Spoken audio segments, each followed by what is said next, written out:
Hello दोस्तों, कैसे हैं आप? उम्मीद करती हूँ आप सभी बहुत अच्छे होंगे। चलिए जानते हैं अपनी आज की कहानी के बारे में। मेरी शादी को लगभग 6 महीने हो चुके थे। यह शादी मेरी पसंद की थी और इसे लेकर मैंने बहुत संघर्ष भी किया था।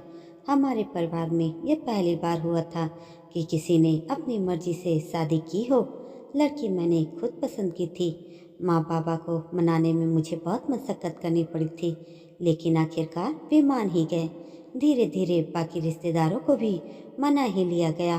शादी के शुरुआत में सब कुछ बहुत ही अच्छा था, लेकिन अब 6 महीने बाद मुझे महसूस होने लगा कि मैंने कुछ बातें नज़रअंदाज कर दी थी जो परिवार में सामंजस्य बनाए रखने के लिए जरूरी थी।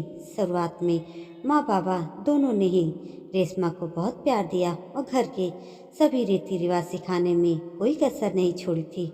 लेकिन रेशमा ने कितनी ही बार बचपना दिखाया।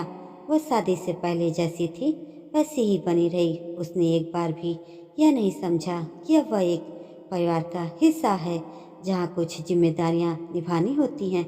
माँ अक्सर मुझसे कहती, तुम्हारी पत्नी तो सजने संवरने पर ज़्यादा ध्यान देती है, लेकिन घर के कामों में उसका योगदान बहुत ही कम है। पहले भी मैं काम करती थी, आज भी करती हूँ और आगे भी करूँगी, लेकिन अब उसके आने के बाद थोड़ा आराम तो मिलना चाहिए।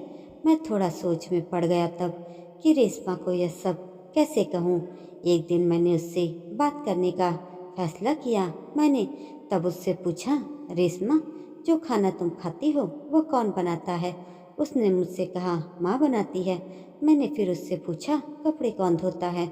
उसने जवाब दिया, माँ धोती है। मैंने कहा, घर की सफाई कौन करता है? उसने फिर कहा, माँ करती है।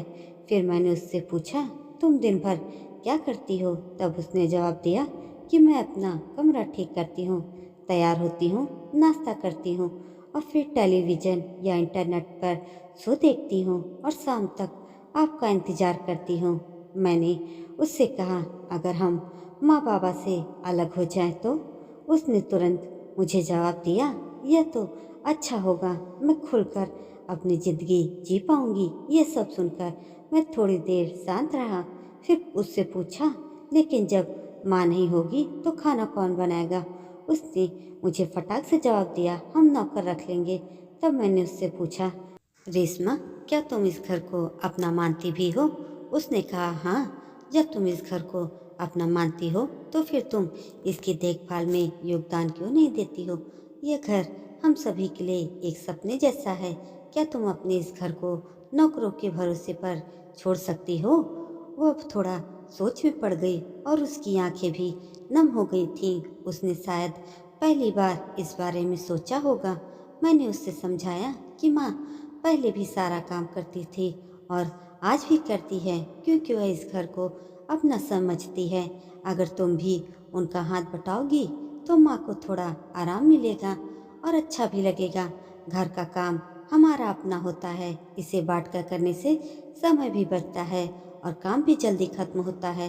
रेशमा ने अपनी गलती समझी और माँ से माफ़ी भी मांगी। माँ ने उसे गले लगा लिया।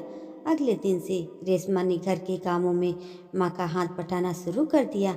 अब दोनों मिलजुल कर काम कर लेती हैं और फिर आराम करती हैं। यह बदलाव देखकर मुझे बहुत राहत मिली। मुझे लगा कि मेरी पसंद की शादी ने मेरे परिवार में सामंजस्य ला दिया है। रेशमा ने मेरी उम्मीदों पर खरा उतरकर सभी का दिल जीत लिया और यह भी साबित कर दिया कि अपने पसंद से की गई शादी हमेशा गलत नहीं होती है। दोस्तों, ये छोटी सी कहानी आपको कैसी लगी कमेंट करके हमें ज़रूर बताइएगा और ऐसी अच्छी अच्छी कहानियों के लिए हमारे चैनल को सब्सक्राइब भी ज़रूर कर दीजिएगा। धन्यवाद।